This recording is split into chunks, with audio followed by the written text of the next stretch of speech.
Good evening, everyone. I'm just here, as I've done before, to give you guys a speaking order, so we are good and squared away on this. First, you will be hearing from Minnesota Governor Walz. After that, Department of Public Safety Commissioner Bob Jacobson, Jacobson. After that, Bureau of Criminal Apprehension Superintendent Drew Evans, Evans.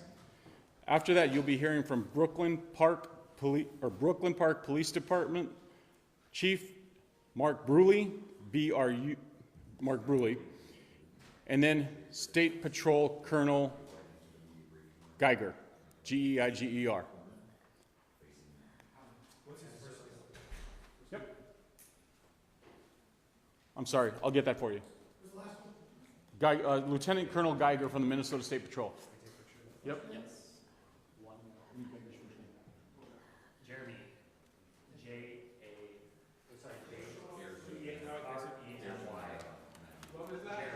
Jeremy. Common spelling. What's Bruley's last name? Please choose Mark. Mark. Yes, Bruley. And it's Jeremy, G-E-I-G-E-R. Geiger is last name, Geiger, correct. And it's Lieutenant Colonel? Correct.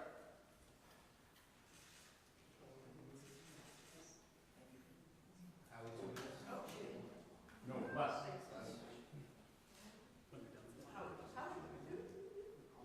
It's over there, I left it with you guys. And then let's put it on the podium.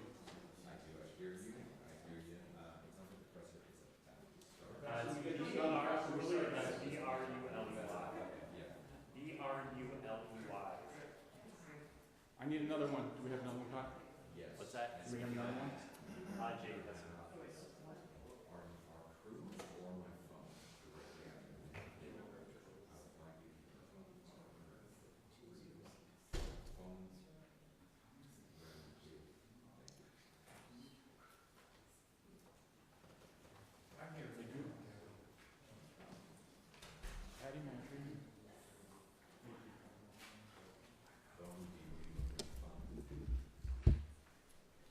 Following that speaking order, as always, you've heard me say this, we will take some questions. Please introduce yourselves and your media organization. There's certainly a lot more of you here now than there used to be. Please remember to introduce yourselves and your media organizations before your first question.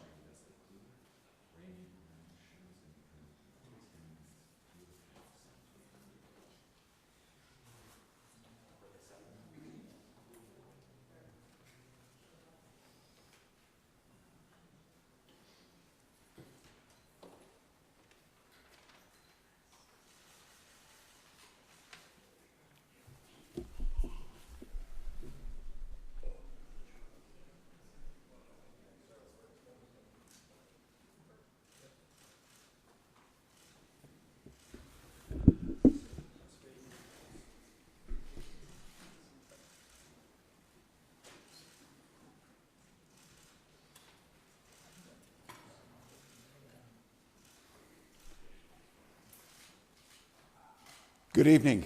After a two-day manhunt, 2 sleepless nights, law enforcement have apprehended Vance Boelter. That's 48 hours that law enforcement involved in a complex and dangerous manhunt.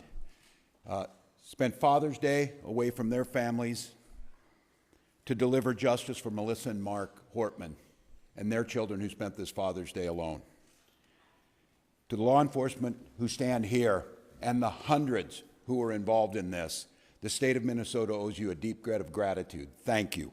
You ran towards the danger and you served the state of Minnesota. This is a great example of coordination and collaboration.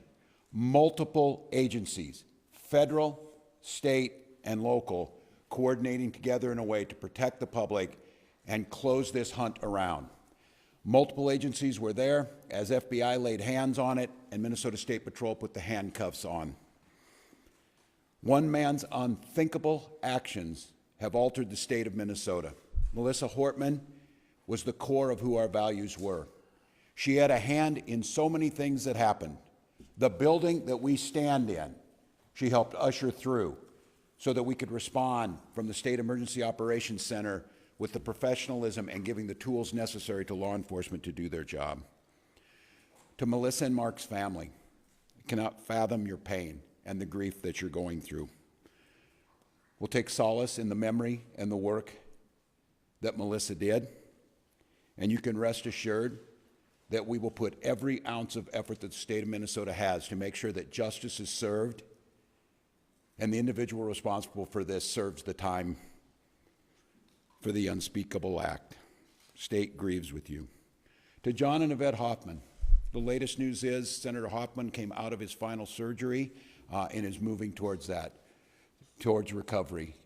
Yvette is healing. And I think when the story comes out, and I'd like to say on behalf of the state of Minnesota, the heroic actions by the Hoffman family and their daughter Hope saved countless lives, and we are grateful. Bureau of Criminal Apprehension will continue to investigate. We will keep you informed. We'll spare no expense and no work to make sure that that happens. A moment in this country where we watch violence erupt. This cannot be the norm. It cannot be the way that we deal with our political differences. Now's the time for us to recommit to the core values of this country. And each and every one of us can do it. Talk to a neighbor rather than arguing. Debate an issue. Shake hands. Find common ground. This is who Melissa Hortman was. In the first negotiating session that I had a chance to work with her, she got all the partners in the room, and she provided each and every one of us a copy of a book called Getting to Yes. And the whole premise was debating with a sense of goodwill, a sense of trying to come to compromises that serve everyone. And because of her, we did that. Because of her, we did that year after year after year. That's the embodiment of how things are supposed to work. It's not about hatred. It's not about mean tweets. It's not about demeaning someone. It's leading with grace and compassion and vision and compromise and decency. That was taken from us in Minnesota with the murder of Speaker Hortman. So for each and every one of us to truly honor, and we will continue to honor that spirit, but we will need to do it in just more than actions in a memorial. Conducting ourselves in the spirit that Melissa Hortman did her work is what the country needs to heal. I will once again say the deep debt of gratitude. These professionals standing behind us and countless others. This was, you'll hear from them, incredibly complex. And to take this suspect in with no life of life or injuries to civilian population and to bring him in alive so he can serve justice, which he will do in Minnesota, is an incredible thing that we are grateful for. With that, I'm going to turn it over to the professionals, starting with Commissioner of Public Safety for the state of Minnesota, Bob Jacobson. Thank you.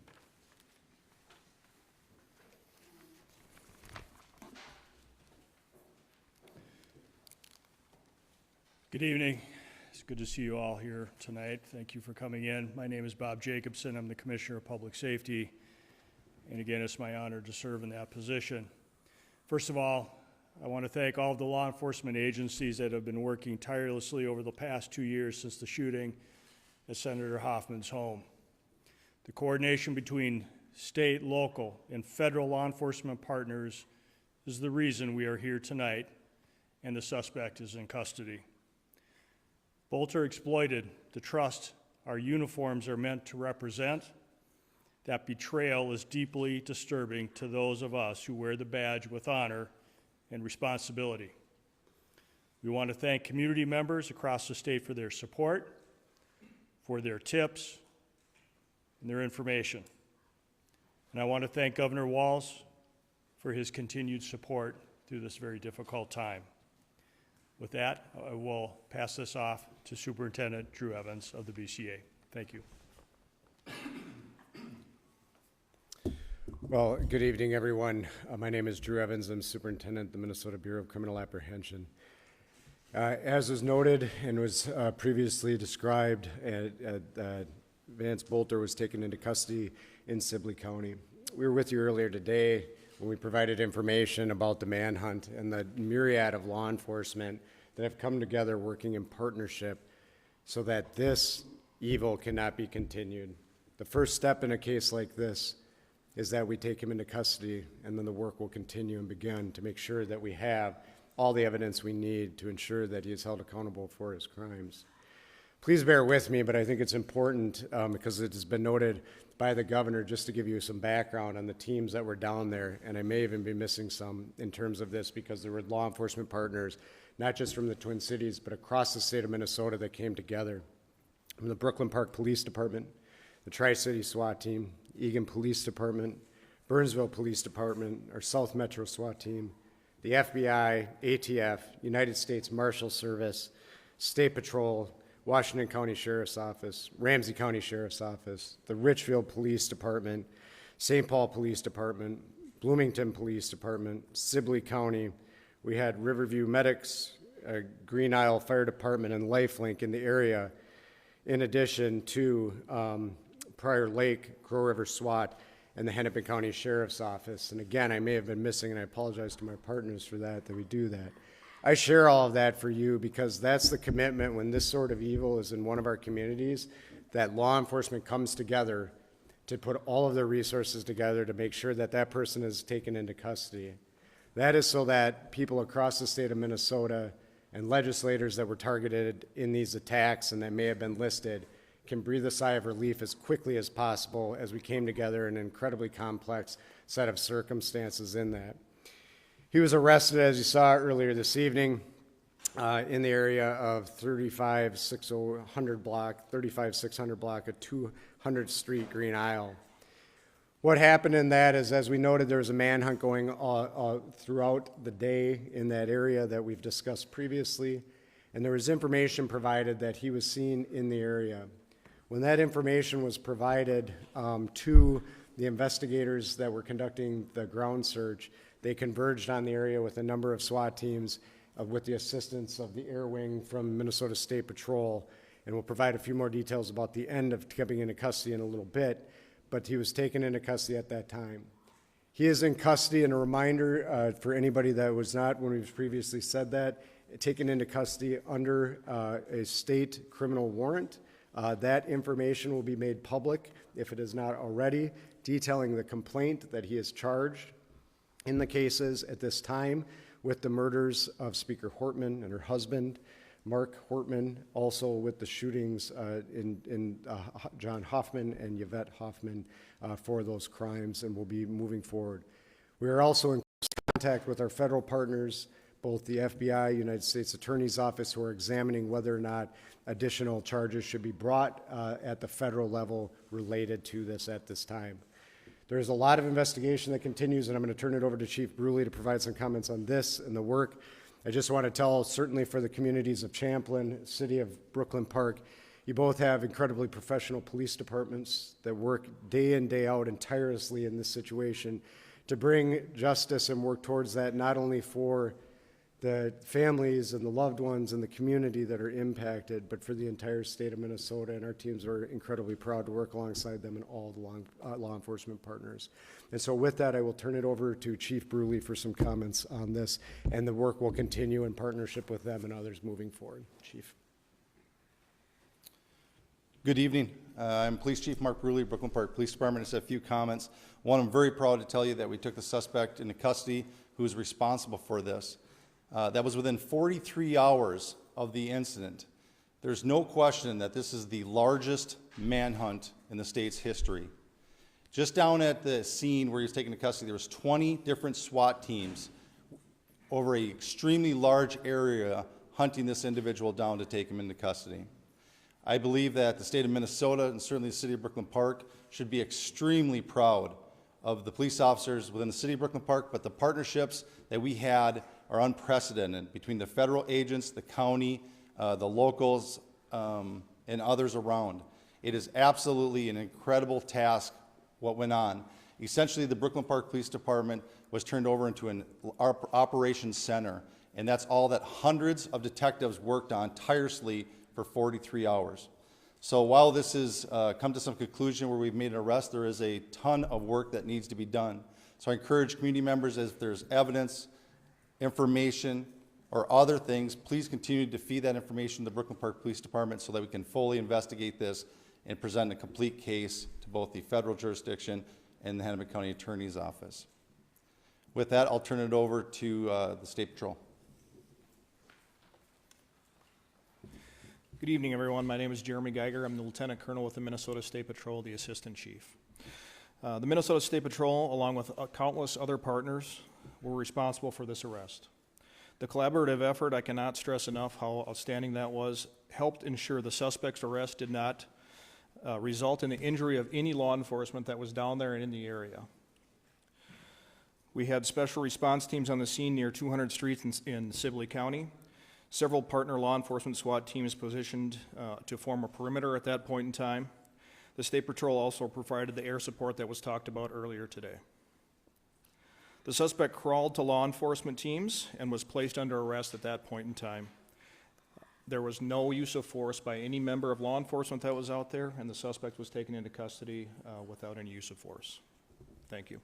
With that, we will open it up for a few questions. Reminder, please introduce yourself, your media organization. If you have a question for one of the specific individuals, please feel free to point that out as well.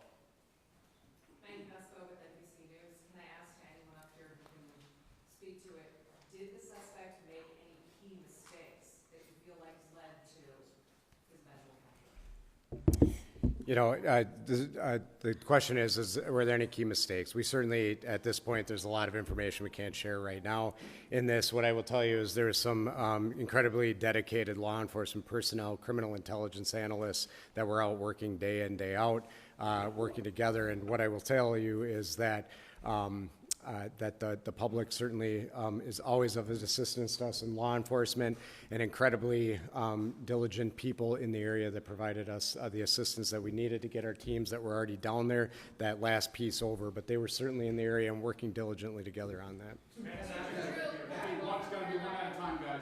Drew, Border Health and Care 11, do you have any indication that anyone helped him? The question is any indication anybody helped him? We continue to look into that. I don't have anything beyond what we shared earlier today. This investigation, as Chief Bruley noted, will be continuing to expand at this point in time to make sure that we continue to look at all angles of this. And everybody did help him. We will certainly hold them accountable for doing that in this process. Drew, Adrian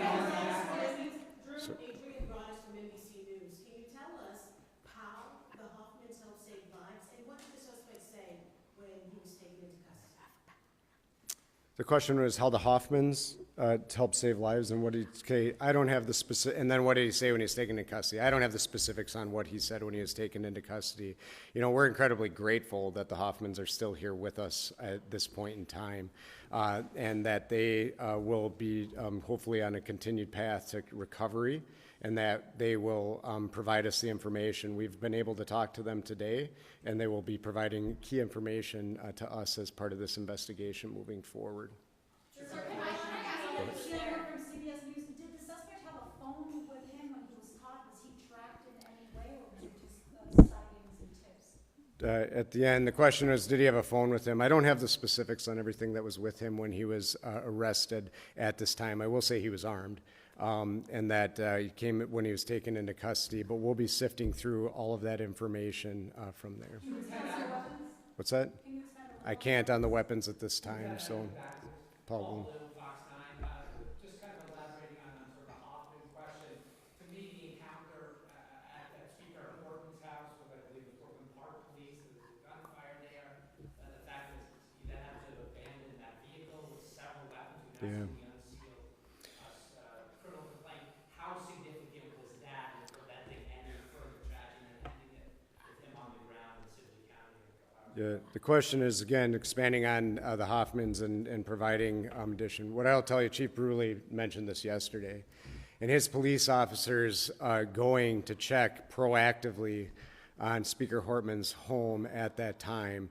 If that had not happened, I have every confidence that this would have continued throughout the day. By his officers encountering him at that, it was forced to abandon the vehicle that he had at that time and lead to what we got to today. So by that incident occurring and the law enforcement communication that was occurring, it allowed the proactive approach that was able to get to the point where they were able to now eventually take him into custody today. And just want to express Thank you. I just want to clarify, there's a little bit of detail that the Ramsey County Sheriff has provided. I just wanted to see if we can nail it down. So it's the detail that he had provided to the Star Tribune is that for about an hour, Boelter had tried to evade arrest and that 8 teams crawled in a ditch to try to corral him. I don't know if you have that level of detail, but additionally, because you were able to take him into custody without incident, what did your law enforcement officers say to him to warn him out and have him taken peaceably?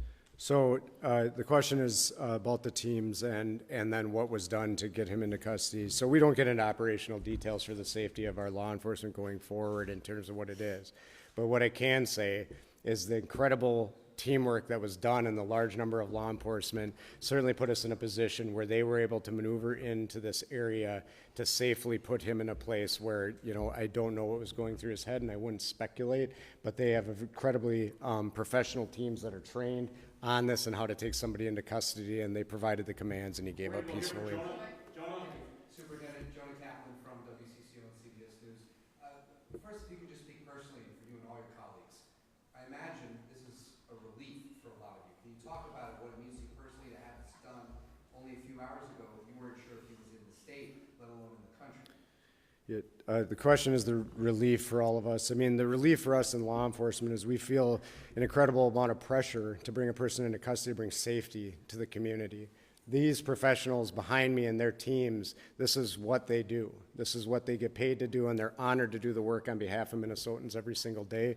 So the relief is that we can bring that sense of relief to communities across Minnesota, legislators that were on that list, and that's what we want to do. Matt Sepik with the News. At what point did you get the call and from whom generally that he was in that area in Reno? The question was on the call and when did we get it? It was happening over the time. I don't have the specific timeline, but we were alerted as soon as there was a spotting of the person in the area for all of the command staff here, and as our teams continue to work and as they worked in and honed in. Can you speak a little more about the technology that was used? You said today earlier that you received about 400 tips. Yeah. You know there was surveillance footage that was used for pictures. You just mentioned, or someone talked about the air team. Was it a fixed wing? Was it a helicopter that was following him? What role did technology? Yeah, the question is what role, and I can't get into all the technology, obviously. Just some of it is that we don't share the information to make sure that we protect it, so it's utilized going forward. However, I will say that both UAVs throughout the day are incredibly important to our teams on unmanned aerial vehicles that we use, that there were numerous ones out there providing that, and then our helicopter in this situation provides an incredibly important bird's eye view that also allows us special views to be able to see individuals such as infrared and others that we utilize on a regular basis. So technology in cases like this are incredible tools to be able to supplement the great hard work of all the people that were on the ground every day. Let's go here first. So right now he is being interviewed at a law enforcement facility. More information on where he will actually be ultimately will be released at a later time. What law enforcement agency or facility? I can't share where he is currently, but that information will be available soon. Can you be more specific about the setting in which he was? I know there are things you can't give away, but we've seen things like trails and fields. You're talking about him crawling. What can you tell us about where he was hiding during this time? Yeah, so this is, where was he hiding? This is in a rural area. These are fields and different wooded settings around, and that's where he was ultimately captured.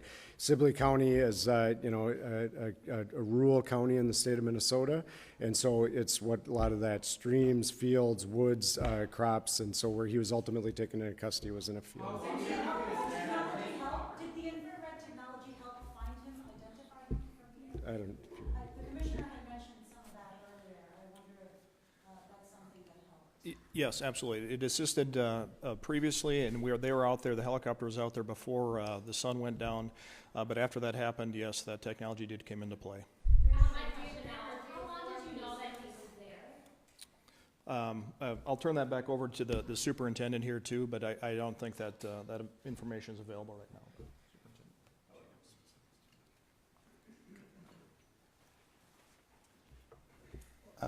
Mark Bruley, Police Chief, Brooklyn Park. The question is how long did we know that he was there? A vehicle that we believe that he was in was spotted many hours before and had been abandoned. A an alert police officer believed that he may have seen the individual running into the woods, and that started a large-scale perimeter that we set up, or down in Sibley County set up, and we started to deploy resources, including the Brooklyn Park SWAT team, and along with many other SWAT teams, to contain an extremely large area, knowing that this is a very dangerous individual. During that, we got privy to additional information of an individual that was in the woods, and that search went on for many hours until ultimately we were able to locate him in the woods. In approximately an hour and a half or so, we were able to close the distance in with the technology in the State Patrol helicopter, and where we were able to call him out to us. Hi, Police Shepherd, ABC News. Do you have any more information about the motive? Are you anticipating this an act of domestic terrorism? Yeah, it's absolutely way too soon to say that right now. That's where the investigation, we have been just solely focused on the manhunt. And the goal is to give some calm to the situation of many individuals that were on the list that were worried about their safety. And this is a very dangerous individual for our community, and that's why so many resources and such a great collaboration came together to focus on removing him from society so that we can restore some sort of calm and bring some healing to our community and to our state. Now begins the hard work of looking at what the motive is, looking at putting this case together, and so that's yet to come. Hey, Mark, who's the people that were on the list? What other? I know there were politicians from Wisconsin on the list. What other states had people on the list? It was multiple states. I don't have the exhaustive list, but it was multiple states that were on there. Do you have some states that were on the list?